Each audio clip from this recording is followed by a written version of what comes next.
to be a kind of new person to come into a franchise that everybody, all these like fanboys are crazy about, what was your kind of reaction when it was announced that you were going to be the Black Widow? And like, did you have like young kids walking up to be like, yeah? Or, I don't know. It's funny because now, you know, I was walking through this like lot the other day, studio lot, and a bunch of guys were hanging out there, and they're like, and there's the Black Widow herself, and I was just like, booyah. Is that your call? Booyah. Yeah. Don't tell anybody. Oh, it's sorry. the widow call. No, I mean, I was super geeked out myself. I was a huge fan of the first Iron Man, and I'm not normally a fan of the genre. I've never been like an avid comic book reader. And I saw the first one.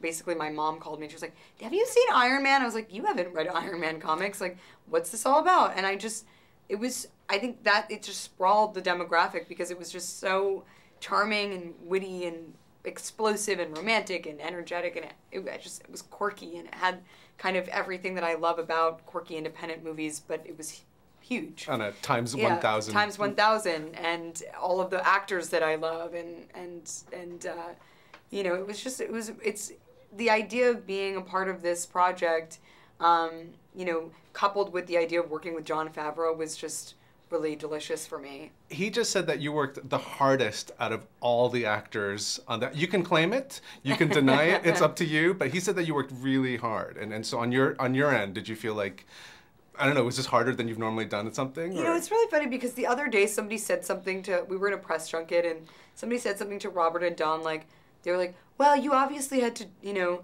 go on a strict diet to be, you know, athletic in your suits. And I was like, the suits that were like, they could have literally been eating a Subway sandwich inside their suits and nobody would ever know. Because, like, all you see is this, right, and then, like, all this, you know, digitally enhanced suit. I was like, what? I definitely have, you know, the character is incredibly athletic. She's a master of hand-to-hand combat.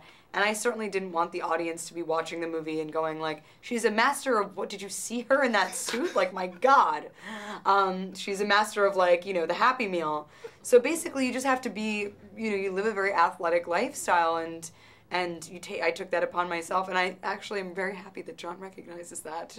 To your scene when you're fighting in that hallway, I swear to God, like, the whole room kind of sat up a little bit when I saw it yesterday, and so it must be really cool to know that you got one of the most badass sequences, like, in this film. You know, I think that the best part about having that sequence is that there's no tricks, it's all stunts, it's all what you see is what you get. It's hand-to-hand combat, real fighting, no weapons, none of that stuff. I mean, other than a little bit of the widow's bite and stuff like that, you really get the full deal, and I like that old school stuff. Most importantly, you looked good. Thanks. So therefore, that's the whole point about this whole Okay, I talked to some girlfriends, and they were saying, you know, to watch the film, all good and everything. What is the name of the hair color that you used? Because it should be called... Sunrise. Really? It should be called the Johansson. I mean, really, it should be like, it's so red and like... Thanks. Yeah, it is really red. Autumn Sunrise. That is awesome. Okay, now, you being the other woman on set, Gwyneth and you, I don't know, like, what's it like to work with somebody? I mean, her role is so, like, prim and proper, and then here you are, you get to, like, be... I know, but, like, when you're with... Like, Gwyneth is so... You know, I'm sure the first one was, like, such a boys' club, and I came on this one, and I think she was so relieved to have, like, some female, you know, some sort of female spirit on the set. I mean, she just was like, where have you been my whole life? And, like, cut to John and Robert, like, thumb wrestling in the corner.